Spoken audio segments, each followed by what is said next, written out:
Bem, retornamos com a professora Ana Luísa Fioroni Reale. E nós vamos seguir adiante conversando sobre o novo Código de Processo Civil. Eu tenho uma pergunta logo de cara. Nós falamos no primeiro bloco a respeito dos princípios.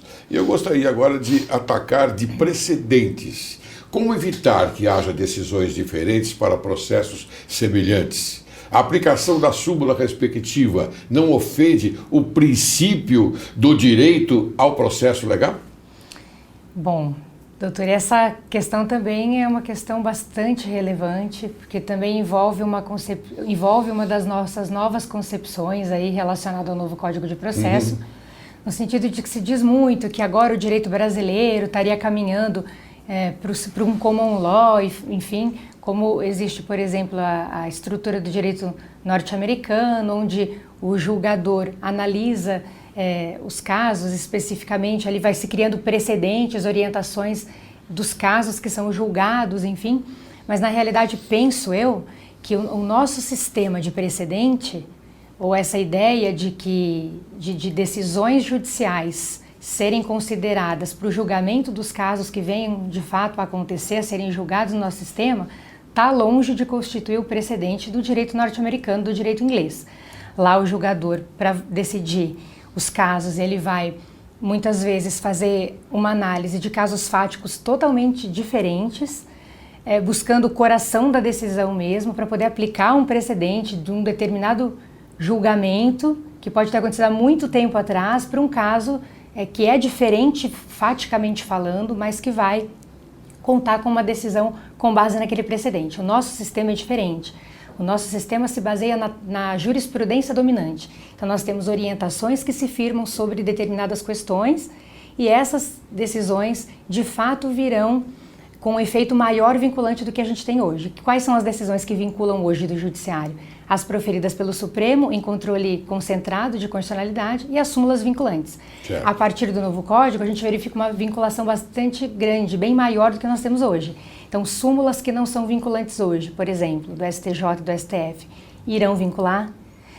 Decisões proferidas, os acórdãos proferidos em incidentes, por exemplo, no incidente de resolução de demanda repetitiva, também um instrumento novo que permite a suspensão de ações de massa que correm, mesmo que em primeiro grau de jurisdição, para definição da tese e vinculação, aquilo que o tribunal decidir com relação àquela tese jurídica, aquela questão de direito, vai se aplicar a casos que já estão em trâmite ou casos que venham a surgir, enfim.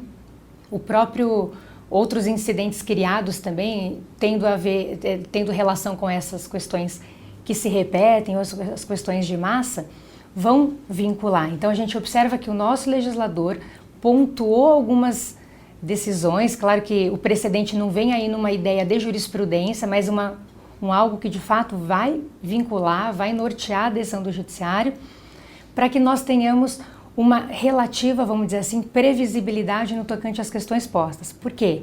Porque hoje é muito comum nós ingressarmos com uma ação em juízo e a gente não saber o que vai acontecer com aquilo. Então, pode ser que uma questão X seja julgada pelo juiz A de uma maneira e pela questão do juiz, a mesma questão, uma questão Sim. idêntica, seja julgado pelo juiz B de outra maneira. Isso gera para o jurisdicionado uma certa instabilidade. Claro. E ele se aventura muitas vezes, ele não sabe o que vai acontecer, propõe a sua demanda e vamos tentar algo, vamos ver o que vai acontecer nesse meu processo. A previsão do que pode acontecer é importante, só que para que a gente possa pensar numa confiança num tribunal superior, aqui por exemplo, você está um tribunal superior, de fato esse tribunal precisa se aparelhar no sentido de oferecer essa garantia, de oferecer essa segurança para o jurisdicionado, né?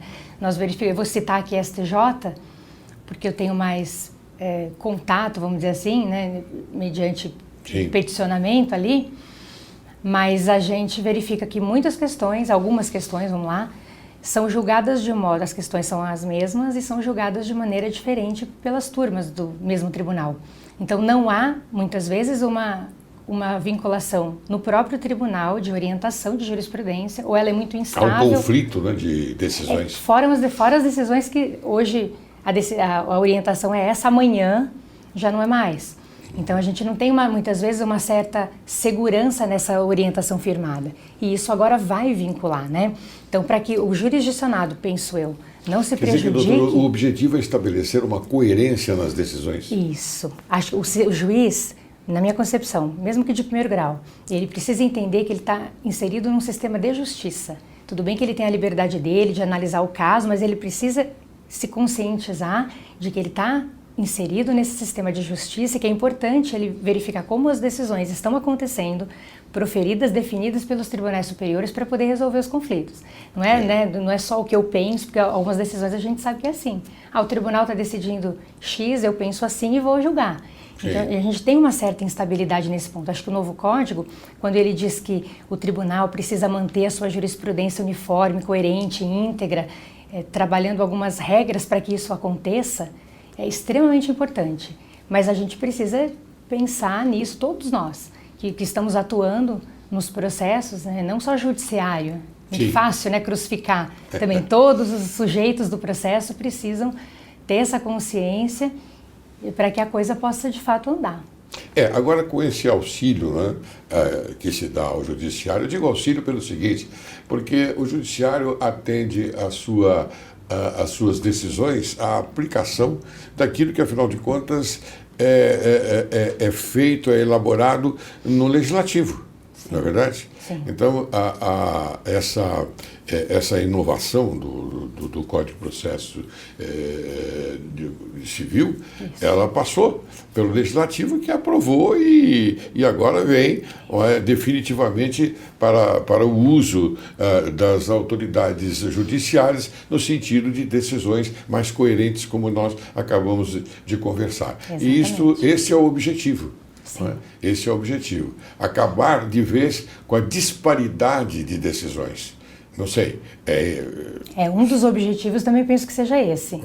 Isso, para trazer segurança para o sistema. Lógico. Automaticamente nós temos condição de ter, nessa situação, uma melhor qualidade da prestação jurisdicional num tempo menor.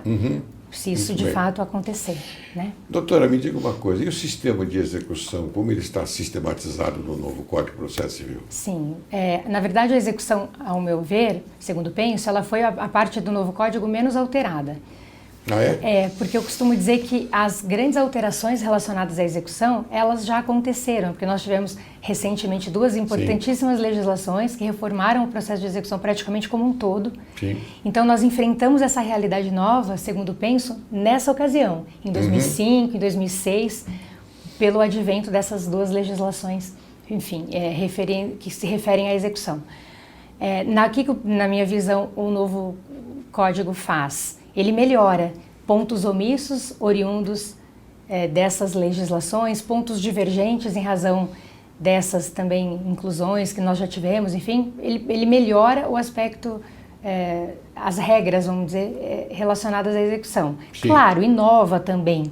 A gente tem questões novas postas pelo processo de execução, pelo novo Código de Processo, mas acho que talvez, nesse sentido, ele tenha sido a parte do código, o livro do código que tenha sofrido alteração menor. Muito bem. Então, o novo código obriga os juízes a julgar os processos em ordem cronológica de chegada no tribunal, não é verdade? Exato, agora Como sim. fica? É assim mesmo? Agora sim, agora vem uma regra expressa, no novo Mas código. é uma norma expressa? Norma expressa, artigo 12. Por favor. Pois é. O caput dele diz: os juízes e tribunais deverão obedecer à ordem cronológica de conclusão para proferir sentença ou acordo, né? Então, tanto em primeiro grau de jurisdição como em segundo, enfim. A gente tem, como no aspecto relacionado aos tribunais, nós temos ali a ordem cronológica como regra. E aí eu acho que é importante isso também, porque esse artigo foi bastante criticado. Essa norma foi introduzida no... Foi, essa regra é nova, não há correspondente no Código vigente. E ela eu penso que ela é importante porque a gente sabe que às vezes o juiz vai deixando de lado, às vezes, processos mais complexos, né, que precisa estudar um pouquinho, e aí vão julgando outras questões, e às vezes aquela situação vai ficando e vai se alongando. Então, acho que, enfim, há vantagens, há desvantagens, mas acho que é importante. Mas como eu faço parte do judiciário, com muito orgulho, eu devo informar que essa equidade no Tribunal de Justiça de São Paulo, há. Eu tenho, bacana. há porque nos gabinetes, não é? Essa é a regra. Se colocam os processos por ordem cronológica, os mais antigos, não é? Então, mas é bom que essa regra tenha chegado à evidência para que, naturalmente, aqueles que não fazem dessa forma comecem agora E a lei, doutor, vai estabelecer, a lei vai estabelecer algumas exceções. Tem alguns processos que não serão submetidos a essa lista, vamos dizer assim, a essa de ordem de julgamento, né? Existem aqueles processos que são, a gente brinca, são os processos que vão furar a fila. Na verdade, ele já esteve na fila de julgamento. Ah, sim, você esteve. E já esteve, aí a sentença anulada precisa ser outra prolatada, então ele vai contar com uma preferência de, enfim, né? Preferência de julgamento. De julgamento, em razão de já ter estado na fila, enfim. Mas acho que, num sentido geral, é uma regra importante. Nesse sentido. Muito bem. E as tutelas de urgência que também sofrerão alterações relevantes de acordo com as novas regras processuais, não é? Isso. Essa é uma tutela de urgência, não é? Mas, e outras? A senhora pode mencionar, não? A gente tem, na verdade, quando a gente diz de tutela de urgência, a gente lembra das cautelares, das tutelas antecipadas, enfim. E aí, só para lembrar que o nosso Código vigente dedica um livro para as cautelares. Então, o livro 3 do atual Código de Processo é todo destinado a essa medida específica. Sim. A tutela antecipada vem prevista lá na parte do processo de conhecimento, também tem a ver com essa questão de urgência, enfim. O legislador do novo CPC, simplesmente, ele trabalha os institutos de uma maneira conjunta. Então, às vezes, a gente escuta, as cautelares agora vão deixar de existir, não vão ter mais cautelar. Não é verdade. Claro que elas continuam existindo. Claro. Não haverá um livro específico para a tutela cautelar e houve uma modificação no tocante ao pedido da providência cautelar. Mas o legislador, lá na parte geral, num livro específico, ele vai trabalhar as tutelas provisórias, que podem ser de urgência e de evidência. Tutela de evidência também é novidade. Sim. E dentre as tutelas de urgência, a gente tem ali as tutelas antecipadas e cautelares, com várias regras novas, disciplinadas. Algumas são regras comuns, que já conhecemos, outras são novas, mas o processo provisório de tutela de urgência, que envolve dano irreparável e tal, é todo protegido e bem detalhado pelo legislador do novo Código. Antes de nós entrarmos no problema de recursos, eu quero fazer uma pergunta para a senhora, naturalmente como alongamento desse fato que nós estamos tratando agora. Além dos procedimentos cautelares específicos, poderá o juiz determinar medidas provisórias que julgar adequadas. Esta é uma norma do vigente Código Processual Civil no tocante ao Poder Geral de Cautela. Isso. Pergunto, continua? Continua e, na verdade, é isso que nós vamos ter, na verdade, pelo novo Código de Processo. É a regra que permaneceu. Como assim? Como o livro das cautelares foi um livro revogado pelo novo Código, nós não teremos mais cautelares nominadas, que são as cautelares típicas. Então, eu costumo dizer que o legislador, quando ele criou as nominadas, as cautelares típicas, ele imaginou alguns direitos que poderiam necessitar de proteção e criou as medidas específicas para a tutela desses direitos. Como ele sabia que ele não teria condição de tutelar todos os direitos, ele criou uma regrinha geral, que é a regra do Poder Geral de Cautela. Com base nesse dispositivo, a gente pode solicitar em juízo medidas cautelares que chamamos de inominadas, mas desde que a parte prove os requisitos da providência cautelar. Então, o prejuízo, né? E isso, o fumus boni iuris e o periculum in more, né? Sim, claro. A existência, a probabilidade da existência do direito e o perigo na demora da tutela daquele direito. Então, é isso que nós vamos continuar contando com o novo Código de Processo. De fato, as cautelares nominadas deixaram de existir, mas a parte, sempre que for o caso de solicitar um provimento desta natureza, com base nesse regramento geral, ela vai poder fazer o seu pedido. Então, o Poder Geral de Cautela foi o que foi mantido pelo novo Código de Processo Civil. Muito bem. Houve, então, a redução do número de recursos, isso facilitará a tramitação dos processos, pergunto. Modificou-se o aspecto recursal? Então, doutor, na verdade, nós tivemos a exclusão de 2 recursos apenas. O recurso de agravo retido, ficamos com o agravo de instrumento apenas, e agora nós não vamos poder, de acordo com a regra nova, nós não vamos poder recorrer de todas as decisões interlocutórias como temos hoje, porque hoje todas as decisões interlocutórias são recorríveis mediante agravo retido em regra e em algumas hipóteses o agravo de instrumento. O legislador do CPC de 2015 revoga o agravo retido e deixa lá ainda o agravo de instrumento para algumas decisões. Então, algumas decisões que ele pontua de modo específico, nós vamos agravar de instrumento. As demais questões interlocutórias que não estejam nesse rol não vão precluir, porque a ideia do agravo retido era, de fato, evitar a preclusão da matéria, né? Para que ela pudesse ser rediscutida adiante. Então, elas não irão precluir e, por ocasião do julgamento do recurso de apelação, essas questões serão colocadas nesse recurso. Então, foi o agravo retido, não acho que isso vá fazer com que o processo caminhe mais rapidamente com essa exclusão, e o recurso de embargo infringente, que a cada reforma processual veio sofrendo redução mesmo em sua... Então agora foi reduzido o embargos infringentes? Ele foi excluído como recurso, mas ele foi incluído pelo legislador novo como uma técnica de julgamento. Se o juiz perceber que a decisão ali a ser proferida é uma decisão não unânime nos termos colocados pela lei, ele já vai prosseguir naquele julgamento, convocando outros desembargadores para que se tenha uma eventual mudança... Na própria jurisdição? Como uma técnica de julgamento. Técnica de julgamento. Por ocasião do próprio julgamento. Mas ele prossegue na mesma decisão? Não, na decisão posterior.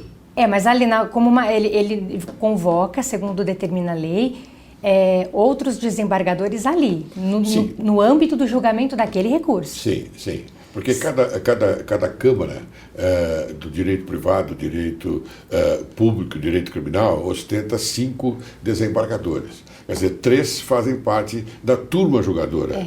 O relator, o revisor e o terceiro juiz como vogal, que não conhece o processo, ele não tem conhecimento do mérito do processo. Apenas ele vai julgar como terceiro juiz, não é verdade? Então veja, se por acaso houver uma decisão não unânime dessa turma julgadora, ocorrerá Nos casos pontuados pela lei, ocorrerá essa técnica automática. Então ela não virá mais, porque é o artigo do Código Novo, 942, ela não virá como uma modalidade recursal. Quer dizer que o advogado não precisa mais ficar preocupado com embargos infringentes? Não, embargo infringente como recurso foi de fato extinto. O caput diz assim, se me permite, quando o resultado da apelação for não unânime, o julgamento terá prosseguimento em sessão a ser designada com a presença de outros julgadores que serão convocados nos termos previamente definidos no regimento tribunal em número suficiente para garantir a possibilidade de inversão do resultado inicial, assegurando às partes e a eventuais terceiros o direito de sustentar oralmente suas razões perante os novos julgadores. E aí a lei vai... Mas será no mesmo julgamento? Não. O julgamento, então, a lei só diz que o julgamento terá prosseguimento em sessão a ser designada. Vai ser designada uma nova sessão a ser designada, nova sessão. Uma nova sessão. Mas como técnica mesmo, nós não vamos ter mais a possibilidade da parte, mediante o seu interesse recursal, em provocar... As partes, então, obviamente, ingressarão com memoriais para todos os desembargadores, aquela coisa toda que nós já conhecemos, já sabemos que existe, porque é óbvio, as partes terão oportunidade de se manifestarem. Sim. Não é verdade? Podem sustentar oralmente. E podem até sustentar oralmente a nova. Olha que maravilha, isso é muito importante. Isso é importante, com certeza. Eu acho muito importante, sim, muito bem. Mas talvez essa redução desse... Não sei se o sistema ganha em celeridade com a redução desses... Eu acho que a gente ganha no aspecto recursal, o jurisdicionado, com algumas regrinhas que foram instituídas, por exemplo, no combate à jurisprudência defensiva. Certo. Quer dizer que as partes, eu quero dizer, não ficarão prejudicadas. Penso que não. Pelo contrário. A lei vem estabelecer algumas regras que combatem o que a gente chama de jurisprudência defensiva hoje. Por exemplo, se você interpõe um recurso especial e se verifica que ali há uma violação ao texto da Constituição Federal por uma fungibilidade Sim. Um recurso pode ser recebido e vice-versa. Sim, o pré-questionamento para a subida dos autos ao Superior Tribunal de Justiça ou ao Supremo Tribunal Federal, obviamente, terá o seu efeito nesse momento, né? Isso. Nós vamos ter também a possibilidade de correção de vício. E os embargos formal. de declaração? Embargos de declaração continuam ali, com uma amplitude um pouco maior. Que é o momento propício para o pré-questionamento. Para o pré-questionamento, que continua ali, enfim, sendo necessário. Mas a gente teve, por exemplo, eu penso que seja a regra de que, havendo vício que possa ser corrigido na interposição de um recurso, mesmo que endereçado para um tribunal superior, a gente vai poder corrigir, né? Às vezes, quantos recursos não subiram por uma questão de forma, enfim. Sim, claro. Então, acho que o jurisdicionado ganha com essa regra. Ótimo. E o juiz, para mim, uma das mudanças mais relevantes foi a extinção do juízo de admissibilidade recursal feita pelo órgão onde a gente interpõe o recurso. Então, por exemplo... especial ou recurso ordinário? Especial, extraordinário, ordinário e apelação. Os juízos que recebem, ou o juízo onde se interpõe aquele recurso, não fará mais um juízo de admissibilidade. Não haverá, então, mais um juízo de admissibilidade. Não, talvez isso tumultue o tribunal, mas os recursos vão subir e a admissibilidade será feita por esses tribunais, que vão julgar o mérito mesmo do recurso. Sim, julgar o mérito, mas você diz os tribunais superiores. Superiores e tribunais locais também. Sim, sim. Bem, doutora, eu fiquei encantado com as suas colocações. Você é uma pessoa encantadora, você é uma excelente profissional do direito. Eu tenho que dizer isso publicamente e eu fico até orgulhoso de tê-la aqui no programa Direito e Justiça em Foco. Então, Ana Luísa Fioroni, eu peço que você apresente as suas considerações finais para que eu possa encerrar o programa. Eu só agradeço a oportunidade de estar aqui, né, o convite que me foi feito me deixa muito honrada, porque é sempre bom a gente ter oportunidade de discutir alguns assuntos, de levar alguns assuntos tão distantes às vezes, né, da sociedade, vamos colocar. Às vezes algumas pessoas têm ideia mais claramente do que a gente está dizendo, outras nem tanto. Então, acho que são oportunidades muito importantes que tem a ver com a vida de todo mundo. A gente não é só do profissional do direito que trabalha com as regras, né? Isso é uma norma voltada à sociedade. Então, acho que sempre esses momentos são momentos importantes. Só para dizer, para fechar, que a gente tem esse período de vacatio legis de 1 ano, período extremamente relevante para todos nós. Para o jurisdicionado, porque a mudança de mentalidade, segundo penso, é dele também. Claro. Porque hoje qualquer coisa é motivo de promover uma ação, né? As pessoas não se resolvem mais, tudo é o judiciário. Conversa, né?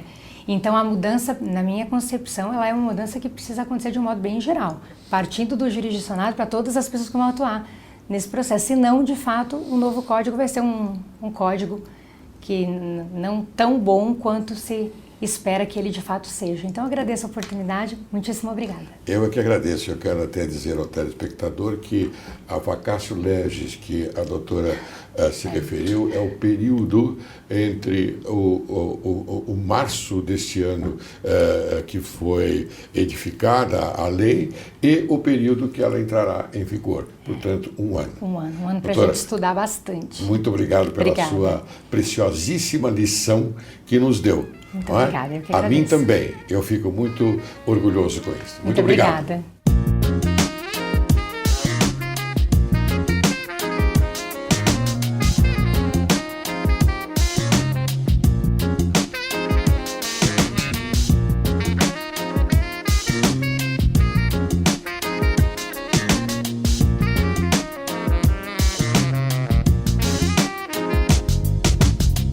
See my food.